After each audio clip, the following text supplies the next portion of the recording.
Muy buenas tardes o buenas noches, donde quiera que estén escuchando o viendo este sexto video de la serie Automotivación y Desarrollo Personal.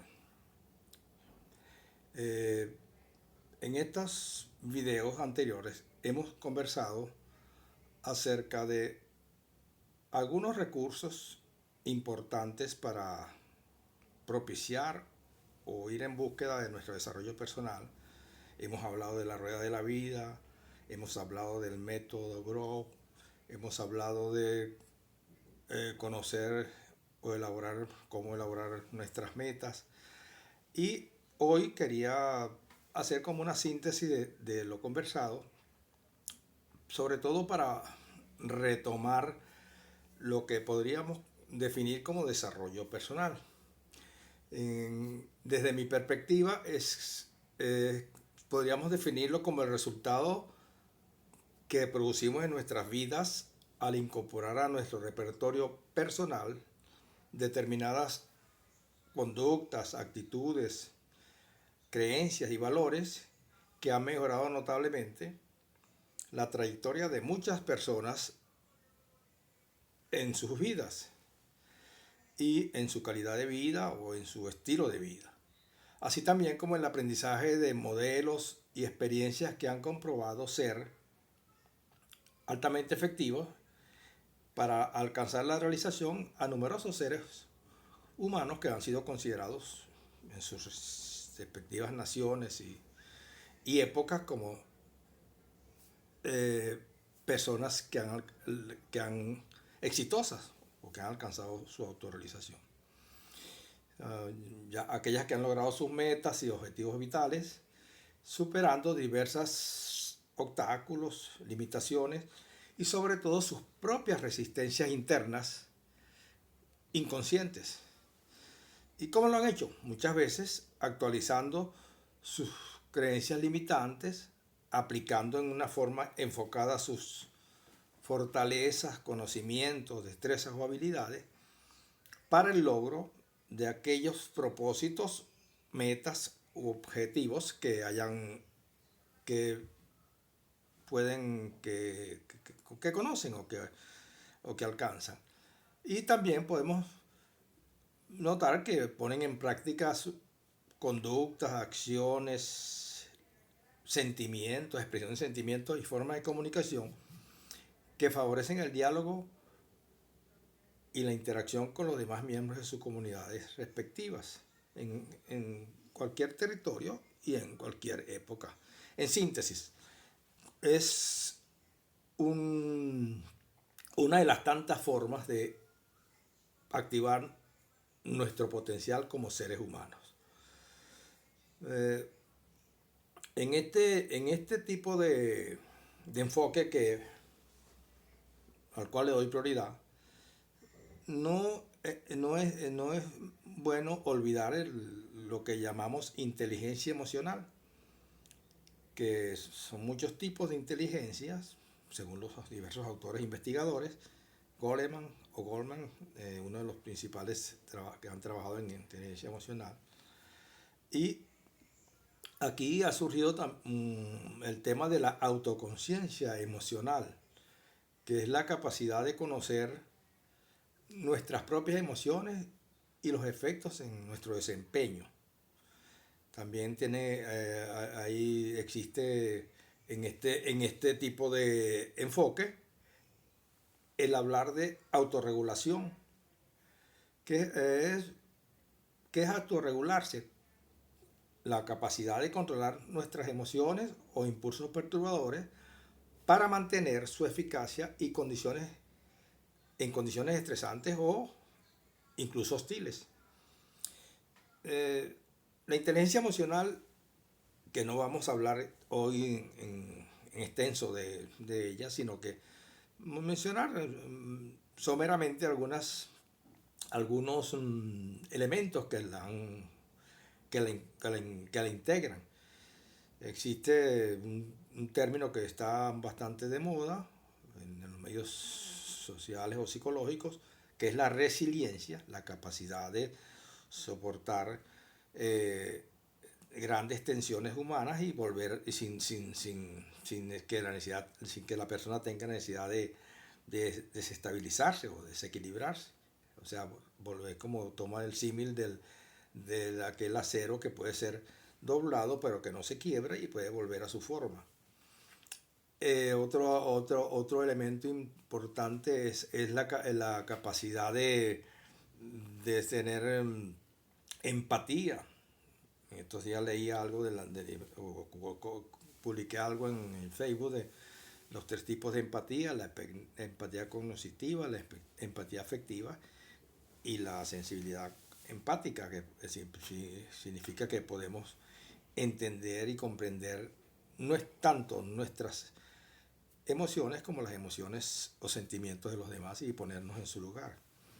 El elemento de la empatía, que no es muy frecuente en personas que tienen un ego muy, vamos a decir, muy inflado y que no tiene la posibilidad de ser sincero, de no permitirse ser quienes realmente son, sino tienen que escudarse en mentiras, en engaños, para quizás para adornar su ego o para mostrarse más allá de lo que son, no sabiendo que la mejor manera de vivir es ser quien uno es, sin necesidad de estar tomando poses o buscando mostrar más de lo que se es o de lo que se tiene. Simplemente hay que fluir con la vida y ver que agradecer, sobre todo, uno de los elementos que yo siempre menciono: agradecer lo que tenemos, lo que somos, quiénes somos, y estar satisfechos con nosotros mismos si en realidad hemos logrado construir algunas,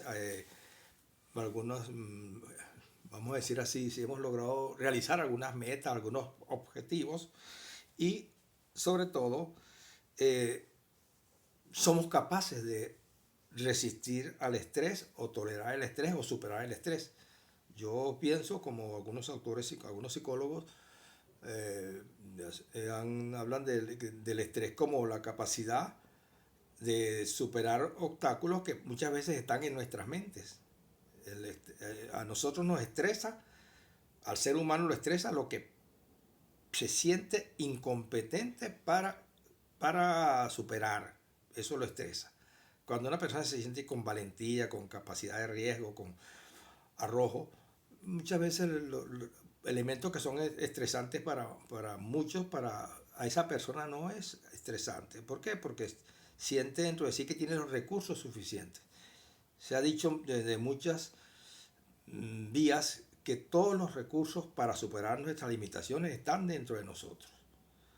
Entonces, uno de los aspectos que hemos tocado en estos videos es la posibilidad de modificar o actualizar nuestras creencias limitantes o creencias que no nos impiden realizar cosas para lo cual tenemos recursos, pero para lo cual no somos conscientes. Están como en esa imagen tan, vamos a decir, tan utilizada del iceberg. El iceberg, utilizado, me recuerdo cuando en los estudios de escuela psicoanalítica, donde hice psiquiatría, donde la punta del iceberg solamente está la parte consciente, la parte superior, la que se observa, y la mayor cantidad está en nuestro inconsciente. Claro, se entiende que tenemos que creer en el inconsciente para poder aceptar esto como parcialmente cierto. Pero en el inconsciente están muchos recursos, muchas fortalezas que desconocemos, y a medida que nos vamos conociendo nosotros mismos a través de todos estos métodos, estos recursos, videos de personas que se han encargado de difundir estos temas en las redes o en las charlas de universidades, congresos, etcétera, vamos viendo que cada día más el hombre cada día más se va conociendo más a sí mismo a través de recursos que la ciencia ha ido encontrando y que muchas veces fueron, podemos decir, fueron anticipados genios, filósofos de nuestra historia, y que poco a poco la ciencia, la investigación ha ido encontrando, y hasta el punto de que todo, que podemos hasta modificar ya el genoma humano. Otro elemento importante en el desarrollo personal es la flexibilidad. ¿Qué es flexibilidad? La capacidad es un poco parecido a la resiliencia, pero capacidad de tolerar o adaptarse sin que adaptación implique sometimiento. Adaptarse en el sentido de buscar la manera de conectarse, contactar con el hecho, con el suceso, la persona que está interactuando en ese momento con nosotros, en el cual nos consideramos a veces sin el recurso. Muchas veces porque no sabemos que lo tenemos, muchas veces porque lo tenemos y no lo usamos, y a veces porque lo tenemos en pequeña cantidad y necesitamos actualizarlo, modificarlo, aprender. El autodominio emocional va siendo un elemento importante para ir creando nuestra forma de ser funcional sin necesidad de recurrir a máscaras o caretas de ser quienes no somos, porque podemos saber que si las emociones nos dominan a nosotros, no podemos gestionar nuestras emociones. Las emociones las sentimos. Cuando pasa el tiempo pueden llegar a ser sentimientos, pasan a ser, pueden ser sentimientos que te ayudan a desarrollarte, que te ayuden a enfrentar te facilitan, vamos a decir así, el desarrollo personal, el desarrollo de tus potencialidades. Todos tenemos potencialidades que a veces desconocemos y que que van surgiendo a través del intercambio con las otras personas. Tenemos que ser, si se quiere, modestos en el sentido de aceptar que cuando se nos está haciendo una crítica constructiva, digamos así, hacer caso de esto que los demás observan en nosotros. Esto lo podemos muy bien manejar con un recurso que llamado, creo que lo mencioné en uno de los primeros videos, es la ventana de Johari o Johari, donde aparecen las cosas que conocemos de nosotros, las cosas que los demás ven en nosotros y las cosas que ni nosotros ni los demás ven en nosotros, pero que están allí. Y el hecho es que tenemos que mantenernos estudiando, aprendiendo, reactualizándonos, vamos a decir así, reinventándonos, para que aparezcan estos elementos que nos ayudan a ser cada día mejores seres humanos. También quería hacerle una revisión somera, sobre todo por este tiempo que trato de dedicarle a estos 20-30 minutos, a lo que llamamos la autodisciplina. Particularmente, hemos hablado de automotivación, hemos hablado del autoconcepto en parte, no lo hemos mencionado así, pero hemos mencionado la autoestima. Ahora, en mi desempeño personal y profesional, estoy altamente convencido de que los objetivos o metas que he logrado en mi vida han sido aquellos en los cuales me he comprometido, digamos, con alma, vida y corazón, como diría una canción. Y en los que lo que no he podido lograr ha sido por esa falta de compromiso, o porque generalmente no ha habido esa persistencia que requiere una disciplina, o esa disciplina que es repetir un comportamiento del cual nos es útil, y hasta que se nos convierte en vamos a decir, en una competencia inconsciente. Por allí se habla de 4 tipos de competencia e incompetencia. Incompetencia inconsciente es cuando somos incapaces de hacer algo que no sabemos hacer. Cuando buscamos una ayuda, o sea, empezamos a tener una incompetencia consciente. Alguien nos dice, mira, te falta adquirir esto, te haría bien explorar esta vía. Una vez que tú has adquirido esa competencia consciente, poco a poco vas haciéndolo inconsciente al final, porque ya cuando eres competente en una disciplina, en una tarea, en una actividad, esa competencia que al principio, esa incompetencia que se convirtió en competencia y que ahora empezaste a superar, a adquirir conscientemente, pasa a ser una competencia inconsciente. Haces las cosas sin necesidad de pensar en ellas, sino simplemente tienes los hábitos incorporados a tu conducta, a tu actitud, a tus quehaceres y vas haciendo cosas que antes creías que no podías hacer. En síntesis, el desarrollo personal es como un caleidoscopio de conductas, comportamientos, sentimientos, acciones, modelajes, perspectivas que nos van mostrando todo lo que el ser humano tiene dentro de sus recursos.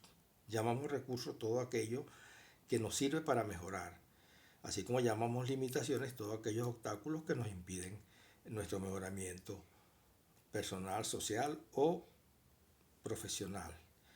Y no quería retirarme sin mencionarles que este tipo vamos a decir, de formación requiere cierta sistematización, porque hay muchos recursos que aisladamente no producen efecto. Entonces, cuando unimos varios recursos en una dirección, cuando nos enfocamos, cuando mantenemos una persistencia, cuando nos comprometemos de corazón en lograr aquello, cuando tenemos sobre todo algo que siempre insisto en cada vez que me es posible dar alguna charla, la motivación al logro. Cuando tenemos motivación al logro, vamos a emprender tareas que muchas veces pensamos que somos incapaces de realizar. Y recordemos que nadie sabe o muy pocos saben lo que son capaces de hacer si no lo intentan. Por lo tanto, el primer paso es esencial para lograr alguna meta, algún objetivo, algún propósito, algún proyecto. Lo demás es cuestión de persistencia y de enfoque. Enfocarnos en lo que realmente queremos, enfocarnos en lo que nos apasiona hacer y sobre todo hacer aquello que haríamos aunque no nos pagaran por eso. Eso es la mejor medida de lo que nos apasiona. Y sobre todo, entonces, un elemento importante que no he mencionado hoy es la pasión. Algunos somos muy apasionados para hacer las cosas, otros no se nos nota la pasión. Otros somos apasionados cuando somos, vamos a decir así, provocados por alguna influencia externa. Pero la pasión la podemos despertar desde dentro. Y ahí sí tenemos que recurrir muchas veces a modelajes. ¿Qué hacer plantearse escenarios? ¿Qué haría yo ante una situación de este tipo cuando me ocurre y tengo que tomar alguna reacción firme, una reacción enérgica? Bueno, y tengo que mostrar mi pasión. O la pasión es decir, aquella emocionalidad visceral que hace que la intensidad del quehacer sea mayor que cuando lo hacemos en una forma pausada, vamos a decir así, mediatizada vamos a llamarlo, como dicen en Venezuela, por el qué dirán. ¿Qué dirán si yo hago esto? No, van a decir, si haces, van a decir algo, y si no haces también lo van a decir. Entonces, haz lo que tengas que hacer, lo que quieras hacer, lo que puedas hacer y lo que te consideres competente de hacer.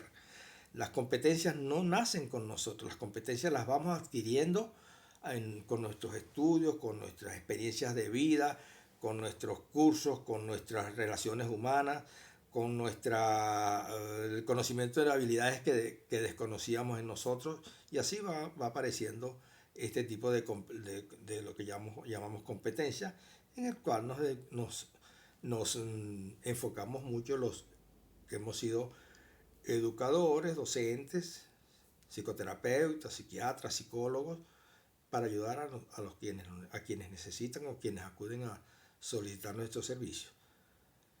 Y por último, bueno, recordemos lo que los japoneses llaman el Ikigai, que es la conjunción de varios elementos: lo que nos gusta hacer,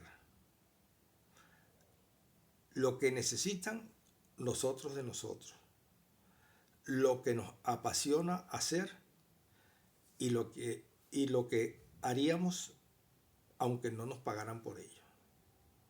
Eso es una forma de buscar cada día ser mejor, y sabemos que en este mundo donde con esta pandemia del COVID, con estas tantas, vamos a llamarlo así, creencias en las patologías de la vacuna y en las patologías de que si el COVID es inventado o no, son realidades que nos guste o no tenemos que aceptar. La mayor evidencia son las muertes provocadas. En Venezuela, sobre todo, el gremio médico está muy desasistido, ¿no? Muchos no están vacunados, muchos son expuestos a atender a otras personas enfermas sin ningún tipo de protección, cosa que no ocurre tanto en los países desarrollados. Entonces, bueno, esto es una forma de darnos cuenta que dependiendo de dónde estemos, dependiendo de lo que exijamos, dependiendo de lo que pidamos, dependiendo de lo que le mostremos a las autoridades que necesitamos, con energía, con firmeza, con persistencia, podemos mejorar un poco la conducta, vamos a decirlo, la salud de mucha gente. Esta semana, hace pocos días, fue el Día de la Salud Mental, y alguna amiga me decía, bueno, que yo tocaba estos temas en estos videos, pero realmente no los profundizo, porque realmente la idea es que la gente conozca o recuerde, porque no estamos hablando de nada nuevo, sino simplemente haciendo algunas puntualizaciones de ciertos hechos y fenómenos que nos atañen, pero siempre se necesita una experiencia personal. Cuando era docente de psicopatología en medicina en la Universidad de Carabobo, hace ya unos cuantos años, hace 20 años más o menos terminé de esa docencia, les decía siempre a los alumnos, estudiantes de medicina, que a mí me ha favorecido mucho haber tenido una experiencia psicoterapéutica personal.